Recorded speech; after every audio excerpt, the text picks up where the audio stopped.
Hola, bonjour, and hello, and welcome to our encouragement series on today. My name is Denise, and we're up to number 141 on today. I'm super excited about our guest that's coming on.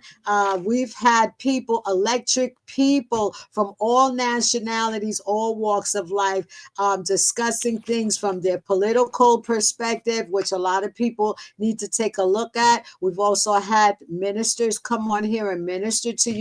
People come on also and talk about their businesses and promote their businesses and entrepreneurship. And we discuss different topics as well. So I want to thank everyone for making Precious Seasons 3 International a community. So we give God all the praise. Let's open with a quick prayer. Father, we thank you on today for these programs. Thank you for 2.5 years of these programs. Thank you that we allow you to handpick the people and bring them to this series. And we give you the glory and we give you all the praise. What is our scripture base for today? Since we have a man on today, we're going to go the masculine way. Amen. And it's Isaiah 41, verse 10. That's Isaiah 41, verse 10 from the NIV. So do not fear, for I am with you. I will strengthen you and help you. I will uphold you with my righteous right hand. And we thank him for the reading of his word. Now, what time is it? What time is it? It's my tea, cup, and lemon time. And today I thought it would be appropriate to say, I love New York.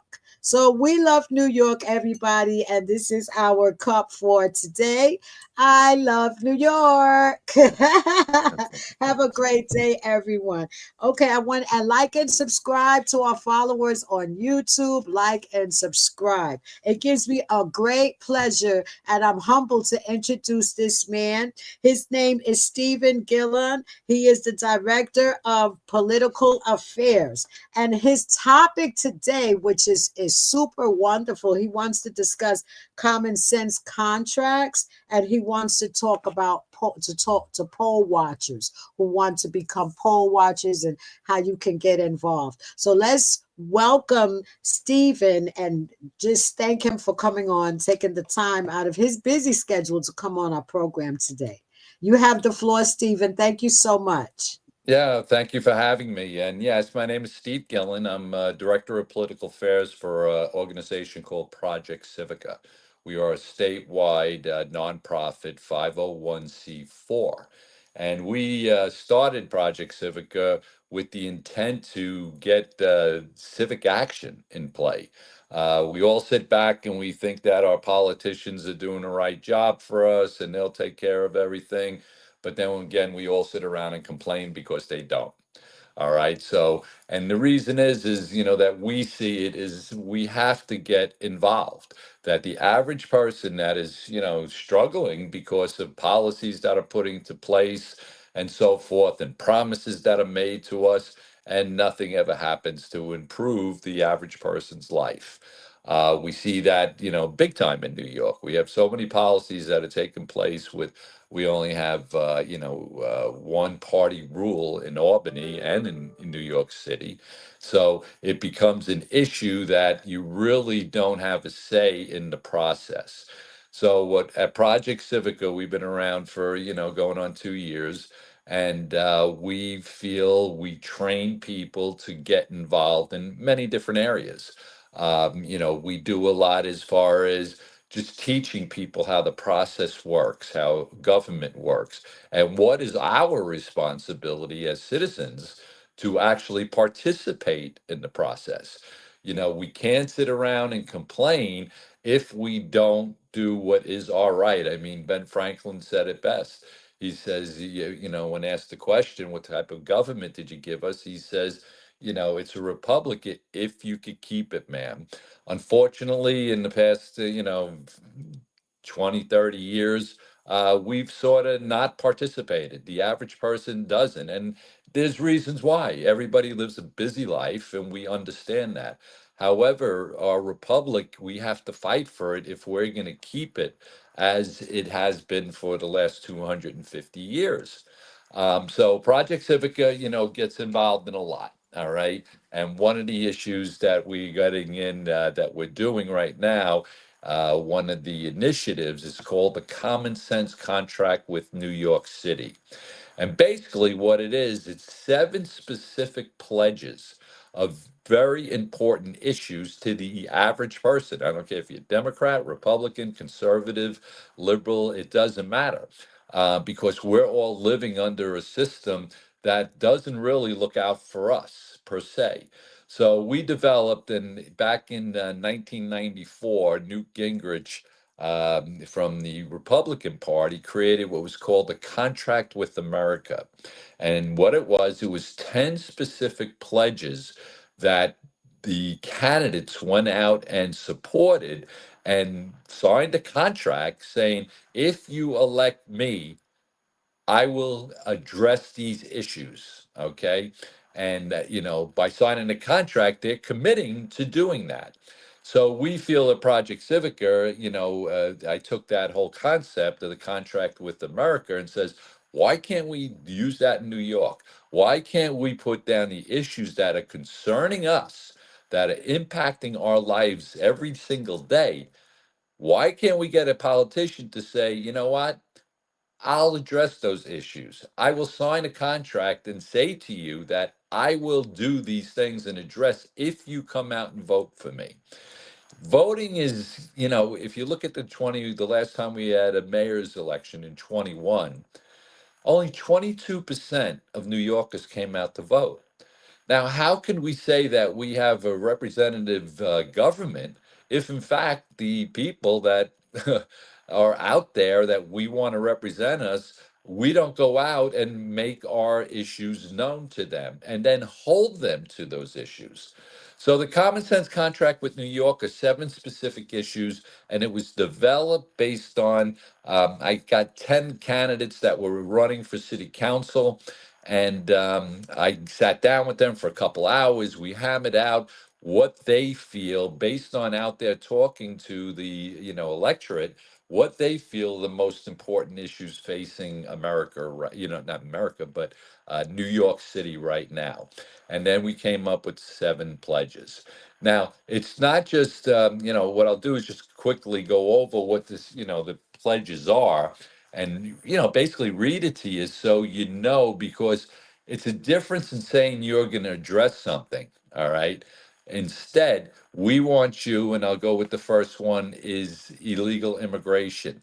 And it says, I pledge to sponsor or co-sponsor legislation to repeal New York City sanctuary city status and end the laws that are overwhelming our schools, our hospital, housing, and contributing to crime in our area.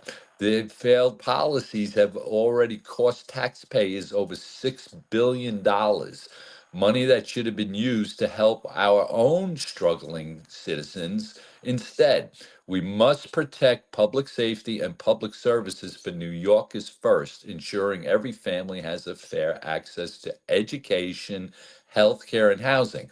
Now, as you can see, how I started that is I pledge to sponsor or co-sponsor a bill.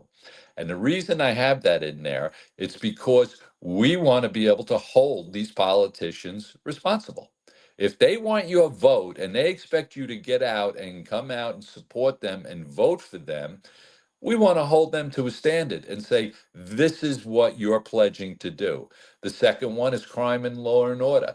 And I'm not going to read through them all, but I'll just tell you that one was I pledged to sponsor or co sponsor legislation to restore law and order in New York City. The dangerous pro criminal laws forced on us by Albany must be repealed. So, we have that. The third one is economic freedom. I pledge to sponsor or co sponsor legislation to roll back burdensome regulations that are holding back economic growth in New York City, especially for small businesses, street vendors, and property owners. Excessive rules and red tape makes it harder to open and operate a business, driving the cost and killing jobs.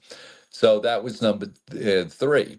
Number four is education choice. All right. Just before I even get into that, I don't know if anybody's aware, and I know I was shocked when I heard it.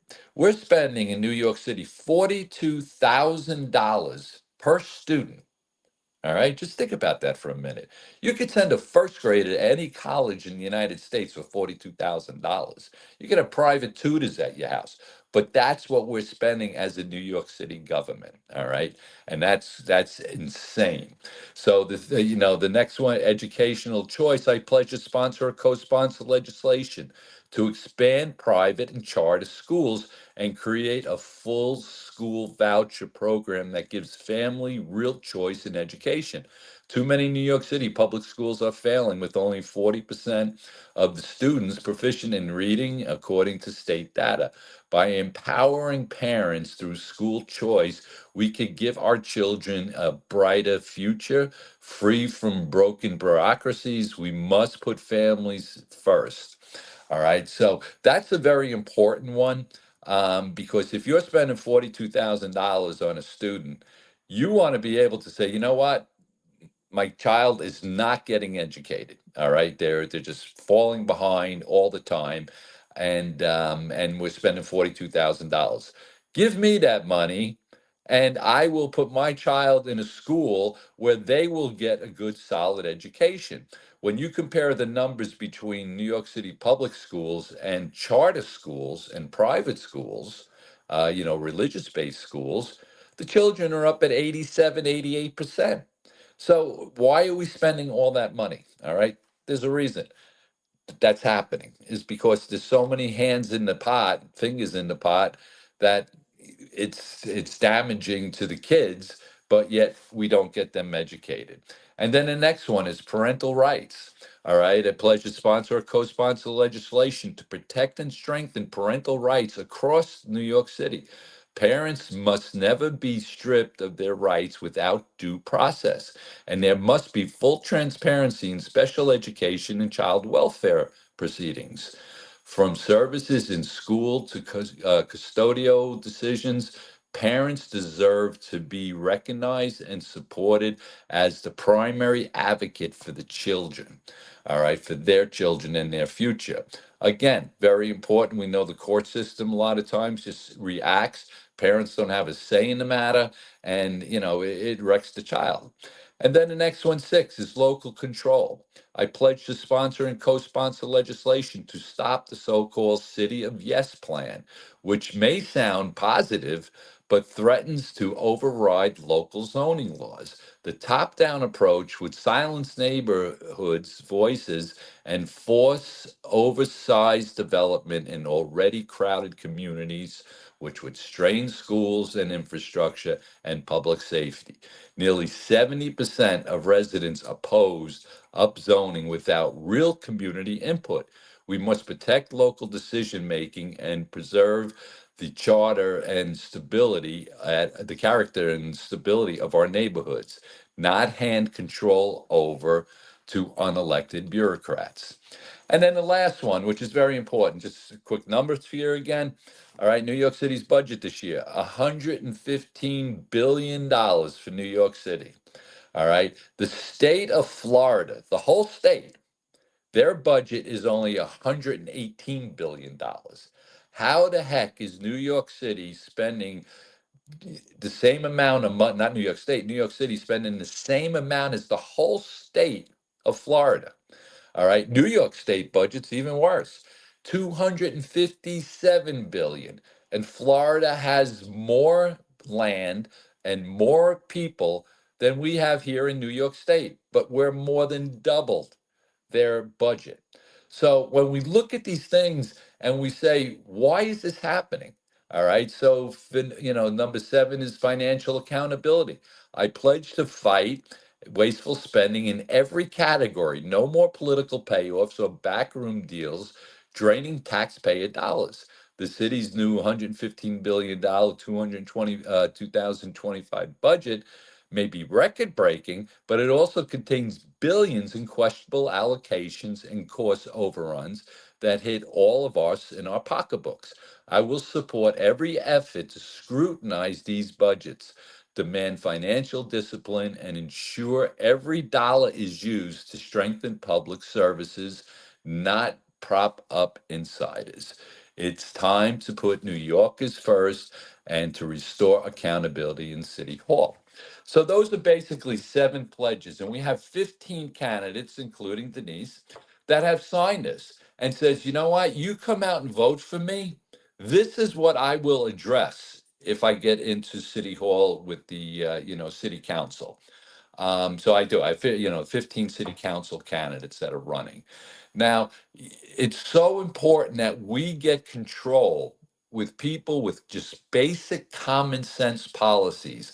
I mean, everything I just read, Republicans, Democrats, conservatives, independents, it's impacting their lives. These are 7 issues that are impacting every one of our lives. So, you know what? We have to get people to come out. We have to get them and educate them on what the 7 pledges are, and hopefully get out a better turnout than 22% of voters that voted in 2022. Now, Project Civica, we're doing our part. Okay, we created this, yes, but all we're doing is acting basically as a middleman for the process. The 7 pledges are be a contract between the voter and the candidate. All right, we don't endorse the candidates. We just have them sign the contract because they're saying, yes, I agree with that, and I will fight in City Hall for that. So what we're doing is we're running TV commercials, and maybe if you a lot of it's up in the Bronx, there's been over 22,000 TV commercials that have run in the last 10 days on streaming services in the Bronx. I had 45,000 overall so far in in all 5 boroughs. Now, this is to introduce people to the common sense contract and hopefully get them out to vote for just, again, basic common sense. So that's one of our main initiatives right now, but we also do an awful lot of other stuff at Project Civica, and we do it statewide. All right. We train people how to become poll watchers. All right. If we're not taking responsibility for the actual election, then again, we're allowing people that have, their own interests in mind, and they're going to make not follow the rules, which are so prevalent and so black and white, but they're not being followed. All right. So we offer, if anybody wants to become a poll watcher, they could go to projectcivica.org, and you'll see you click the button for poll watching, and we'll train you, and we'll tell you where your local election is as far as the voting place, and you'll be able to go there and become a poll watcher. You don't have to spend the whole day there. It's a little different than poll working, but we give you the basic ins and outs on what needs to be done, such as in the morning, you get there in the morning at, it's 6 o'clock when the polls open, and you look at the machines and you make sure they're all at zero. All right.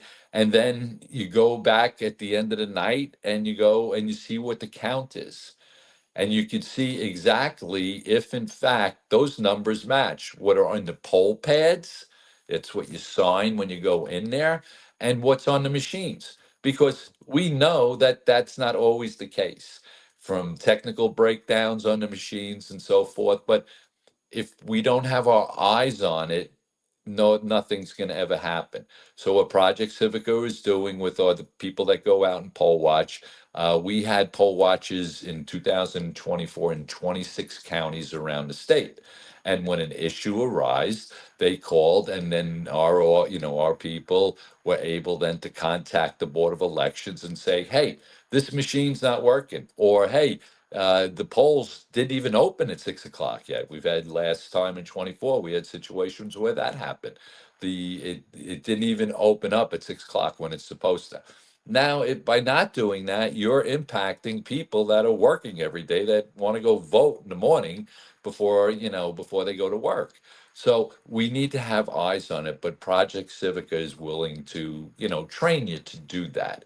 And it's very important part of the process that we have all just pretty much said, leave it to somebody else to do it.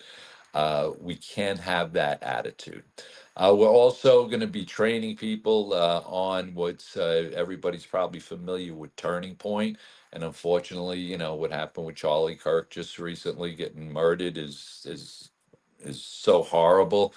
However, they have an app, and they had an app in 2024, and it's by Turning Point Action. And what this app does is that everybody has a cell phone, all right? And you download the app onto the cell phone. Again, we train you how to do it. It's very, very simple.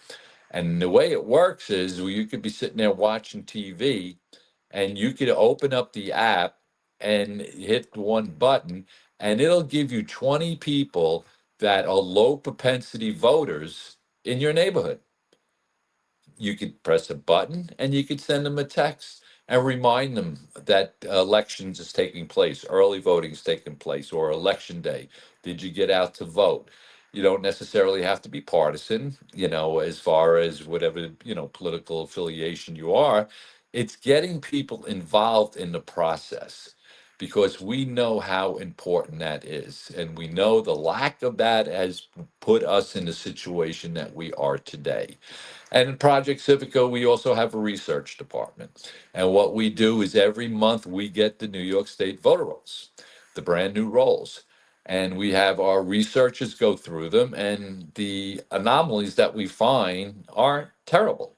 And they have to be fixed. So if you look at it from a point of view of, let's say, just I'll take one category, people that are registered in two states, all right, because they moved or whatever the case may be. We have 82,000 people that are registered to vote in New York and in New Jersey, all right. We have hundreds that voted in both states the last election. We have the numbers, we have the data, because it's all there. It just has to be looked at. Now, the parties that be don't really want that to take place. They don't want us to have control over our elections, because then, if you don't have control over them, then they could do whatever they want, and they do that. All right. We know for a fact, our researchers have found in New York State, there are four algorithms.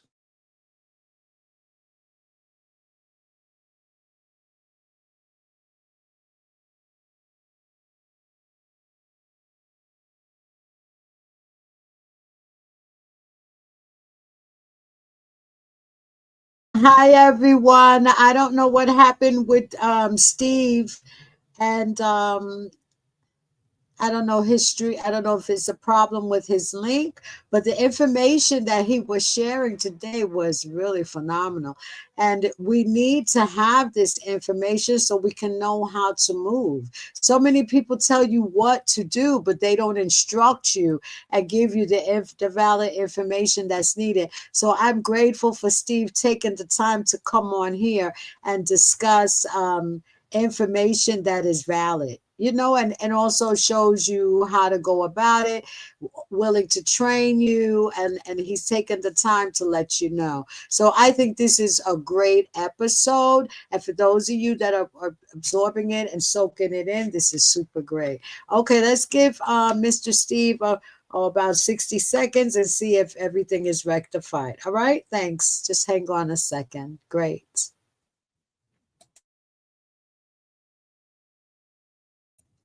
And it's so awesome that this is number 141. This is series number 141. Minister Bernadette and myself, we have been doing this together now for almost 2.5 years. And I'm grateful that we have this program. Okay, Steve is back. Let me reintroduce Steve. Let's welcome him back. And he has awesome information for us today. So take advantage of it, soak it up and use it to your benefit. Thank you. Thank you, Stephen. You're welcome back. Yeah, okay, yeah, I lost you, dropped for some reason. But Okay, no problem. the bottom line comes down to is, so we found all these people that voted in New York and New Jersey on the same day.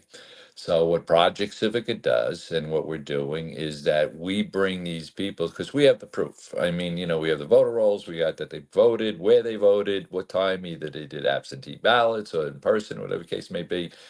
Now what we're doing is we're going to district attorneys around, county, district attorneys, and we're supplying them with the information because we have to get control over our system. We've made it so complicated that in order to, to run an election is ridiculous.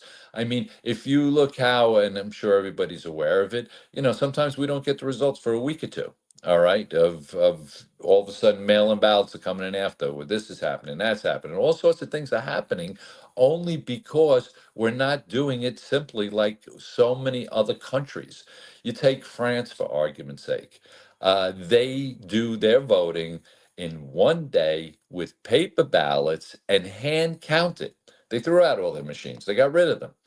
And they have the results by 9 o'clock at night. The same with Germany, the same with 22 other countries around the world that actually just use paper ballots and hand count them at the precinct, and the accuracy rate is tremendously higher than what we have because the system is so complicated now with technology that there's so many ways to manipulate it, and it's so hard then to make a determination on election night on who actually won the election. All right. So things that have happened that are, have come into play right now, in which the Department of Justice is working in the Civil Rights Division because it's against our civil rights. If elections aren't run fairly, and we're supposed to be the epitome of free elections, we're one of the worst in the world.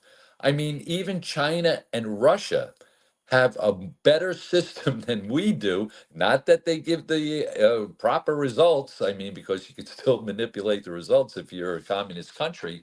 However, they get it done. And it's very simple to do it and not as crazy and as challenging as we have it. So these are things that are being worked on. Okay. There's an E&O executive order that came out from President Trump back in April that is going to sort of bring things into play where it makes it more logical and simpler to determine who won, because that's the reason people don't come out and vote. People don't come out and vote for really two reasons. One is they don't think they have a say in the matter. All right. They say it doesn't matter if I vote or not because they're going to do what they want anyway. And you know what?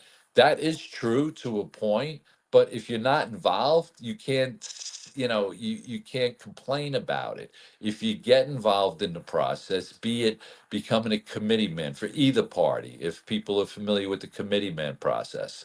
All right, that's where you for either your committee man for the Republican Party to a Democratic Party, and these are spots that are put into place where you are then partially, or you're working with your party. Again, regardless of the party, you're the one out there knocking on the doors. You're the one that is learning the system and hopefully runs for elections. All right. One of our biggest issues, one of my personal biggest issue, is the fact that in 2024, we had 53 seats for elections in the state legislature for the assembly and the Senate. 53 that there was only one party that ran. There was no opposition party. Now, how do you consider that to be a representative government if, in fact, the opposition party don't even put up candidates to run? It just doesn't make sense and it doesn't work. And that's what's happening. This year's city council races, all right? There's 51 seats in the city's 52 seats in the city council. We only have 21 challenges in this election. Only 21. There is no reason that either party, an opposition party, be conservative, Republican, or whatever, puts in a candidate and gives the people a choice on who to vote for. And again, why won't people come out to vote? Because they just don't even have an option to vote. And we feel that we have to change that. And that's part of what Project Civica's mission is. In Brooklyn, there's been some big changes in Brooklyn in the past couple months, in the past 2 months, with new leadership. And they pledged that they're going to have a candidate in every seat. In Brooklyn, for argument's sake, there's 5 Senate seats and 11 Assembly seats that there has not been a challenge in the last three cycles. Again, that's not how our system's supposed to work. Unfortunately, that is what's happening. So the bottom line comes down to we have to get involved. We have to be part of the process. And what Project Civica does is you go to our website, projectcivica.org, and you'll see all the different initiatives that we are involved with. We could use help, there's no question about it, more volunteers. Where we have more coalitions within certain areas, which then we could, get our systems together, do our education, and train people on how the systems to work is supposed to work. We could also use more researchers. If anybody out there is great with data, and we could use that because we go through 80, there's 80 million people on the New York State voter rolls, and we have to go through and do an analysis of the whole thing, and we do it every single month. And to make sure we have the proper numbers. And then what we do is when we find these major discrepancies, we then try to move them to the proper authorities. But again, a lot of the authorities don't want this. They don't want it corrected. They like their system. They like the games they're able to play with everything. And that's both parties. Don't get me wrong. That's both parties like it that way. So Project Civica is out there trying to do this statewide. And, we're growing every year. But the more people we get to help and get involved and to train people how to be poll watchers or using that Turning Point app that I spoke about, you'll be able to go on to our website and you'll be able to take the training, and you could be sitting there watching TV at night and just hit the button. I know last year when we used it in 24, I must have did over 180, 190 different people that I sent text to sitting on my living room couch. And what's nice about it is if you go to your children's house or something of that, and they live a town or two over, and you press the app, boom, you're going to get 20 people that are located within the circumference of your cell phone. It's all GPS tracked. And then you can just send, hey, we got the elections coming up, please get involved, and motivate people to come out and vote. So those are the main issues that we're doing, the main projects that we're doing here. And again, we're a 501c4 nonprofit. Nobody gets paid for doing this work. All the money that's used for all these commercials and everything else we're doing is all money coming out of our pockets. If anybody would like to donate, that'd be great. But if not, we've been financing ourselves for this, and it's only because we have to protect this system for our children. All right, I got two grandchildren, 6 and 3. I don't want them to leave the state. I want them to stay here. Son's a New York City cop. I want them to stay here in New York, but it makes it so difficult.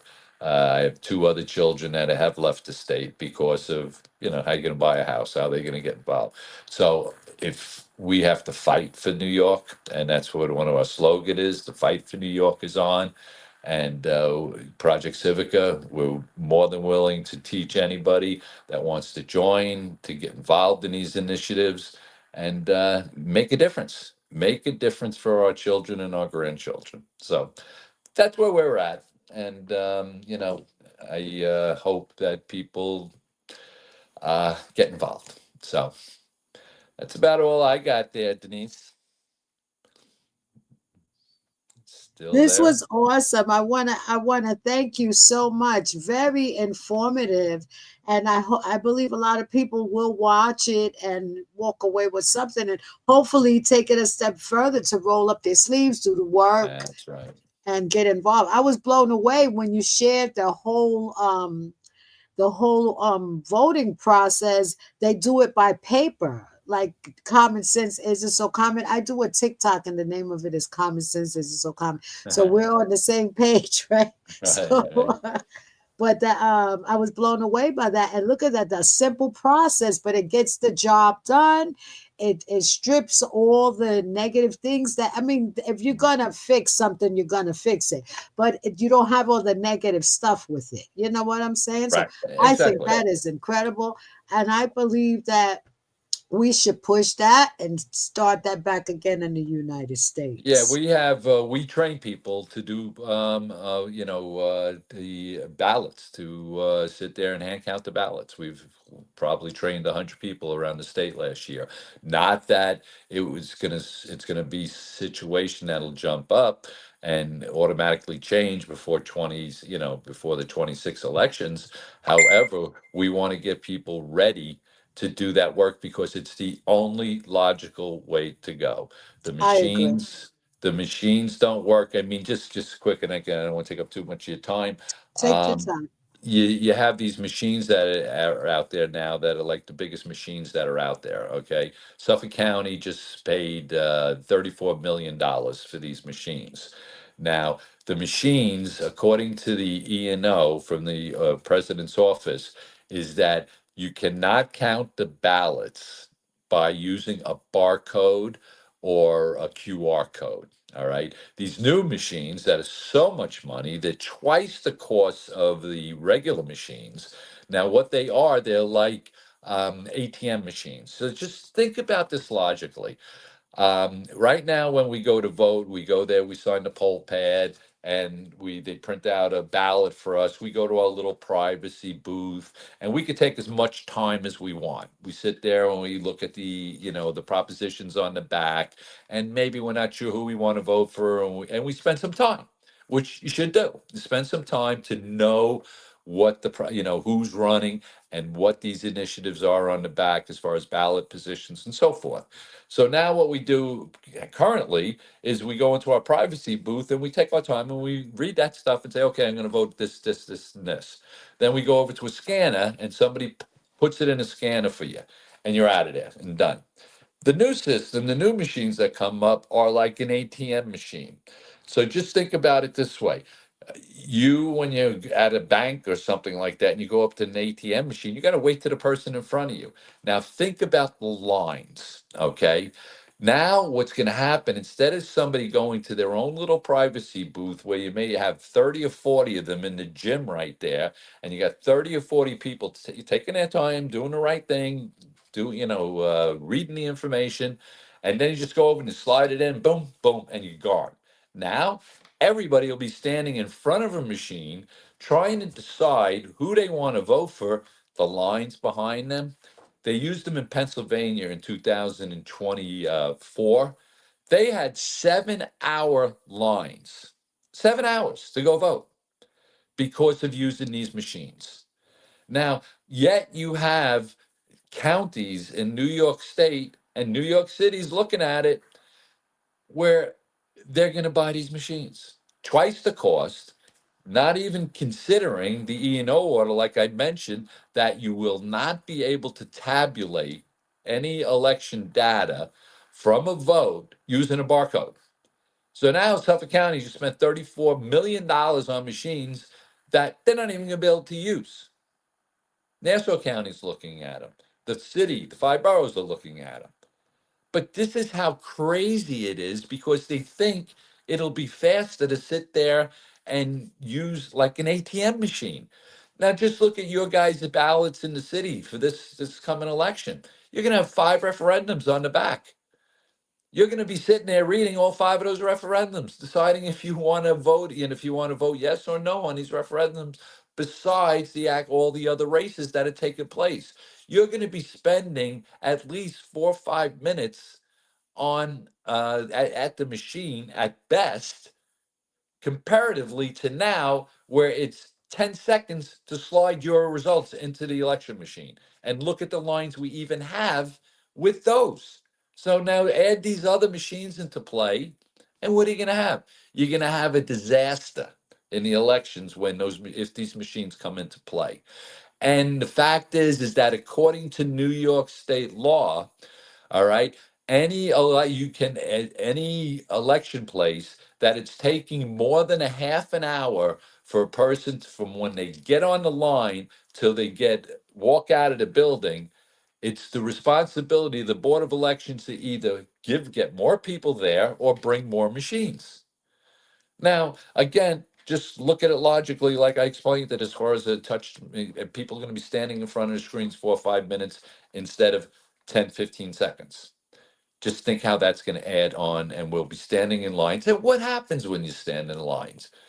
People don't want to stand in line for 7 hours to vote. I mean, they could be as dedicated as could be, but they got to go get their kids. They got to get back to work. They got a million things going on. But yet, this is what they're trying to push on us. And we have to stop it. And the only way we're going to stop it is if we as citizens get involved and say, no, we don't want this. This is insane. This is crazy. So many less people will end up voting because they don't want to stay in line for hours. So, these are just all these issues that the people, powers that be, but again, both sides, they want to have control. They don't want us out there voting. They don't want to know what everybody actually feels. It's just not beneficial to them. They want to maintain their power and their control. And this is what they do. So, again, I know I jumped off on another issue right there, but, a Project Civica, we're doing what we can, fighting it. We delivered. There was an issue, only citizens can vote. Okay, there's a bill that passed the House of Representatives uh, in last year's term and then this year's term also, but it's sitting on the Senate's desk and it's not getting signed. So Project Civica took on New York State. It was a national effort, and we were getting signatures to tell the Senate to vote on it. Either way, vote on it. Don't let it sit on the table, but it hasn't been done. But we went down on September 10th, and Project Civica represented in New York, and we dropped thousands of petitions off on Schumer's desk and Hildebrandt's desk and said, this is what we want. We want this to be, because it is the law. All right. It is the law. The New York State Constitution, our Constitution for the United States, only citizens can vote, and that is the law, but yet it's broken constantly. It's just broken constantly, and nobody even you don't even in New York State, you don't even have to provide any information. You just have to say, yeah, I'm a citizen, and then now you can vote, and now you're on the voter rolls, and that's happening every single day. But so anyway, I apologize for going off on that one, but I could talk for hours about this stuff. But anyway, I thank you for having me on, Denise. Thank you It's for. no need for you to apologize. You are a pleasure, and you come with a whole lot of information. And I know that people needed to hear this. I am one of them. And thank you for informing us. Are you finished? Anything else you want to I'm say? good. I'm good. Okay. Again, I got to shut up. Otherwise, I go on. There's just so many components to all Well, this stuff. this was really great. It was electric, and I like that. Common sense isn't so common, and you bring it to the table clear where people can understand it, knock them over their head, so to speak, so they can wake up and want to be a part and get involved. And you do an excellent illustration of that, I must say. Thank Um, you. I want to thank you so much for being a part. Do you have anything up and coming that you would like to promote? Give your email address, phone number, Well, yeah, website, please. the common sense contract, yeah, and anybody could read it. I mean, if you're in the Bronx or in the city, you may be seeing the commercials. Okay, like I said, I should end up with over 120,000 impressions, commercials in the five boroughs by the time election day comes. But you can go to Common Sense Contract with nyc.org, and you can read the contract and see if you agree with it. And on there, you'll also see the candidate page. You click on the candidate page, and you'll see the 15 candidates that have signed the contract, including Denise. All right, so we hope that that'll get some people going. Or you can go to projectcivica.org, civica.org, and you can see all these other initiatives. You could press the get involved in button or stay informed button, and you'll get our weekly letter email, and you'll see what we're doing. And you want to participate, it's very easy to do. You just click on the form and fill it out, and somebody would get back in touch with you. But we hope people get involved, and we'll do the training for you.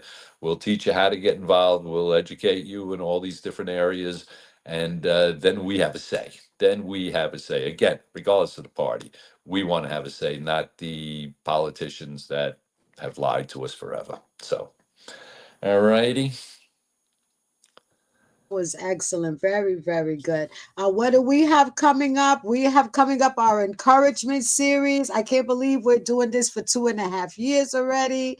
And we have our preach and teach with our ordained leaders that are teaching sound doctrine with 10 to 12 years seasoned, some 50 years in, from around the world, mounting the Preach and Teach platform. We're preparing for our 10th annual outreach event, but we're not going to be at Pope Park, even though we've been there for 9 years. We're going to be going to another location, and we have some things going on at the edifice that we use, and I'll keep you informed, and we'll be posting the flyers as we continue to go forward the rest of the year. Thank you for being a part of this program. Thank you for making this Precious Seasons 3 a community. Thank you for enjoying the leaders and the wonderful people that mount this platform and the social media that I run, that God has made it a community. Just thank you for being a part.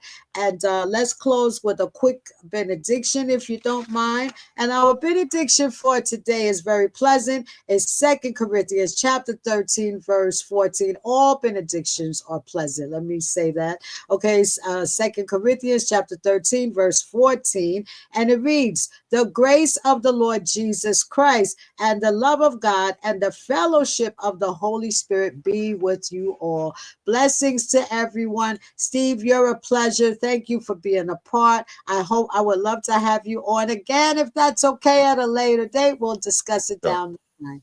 Okay. Thank you, everyone. sounds great. Shalom, Thank shalom. you. Good night. Yes. Good night. Shalom, shalom, everyone. Take care.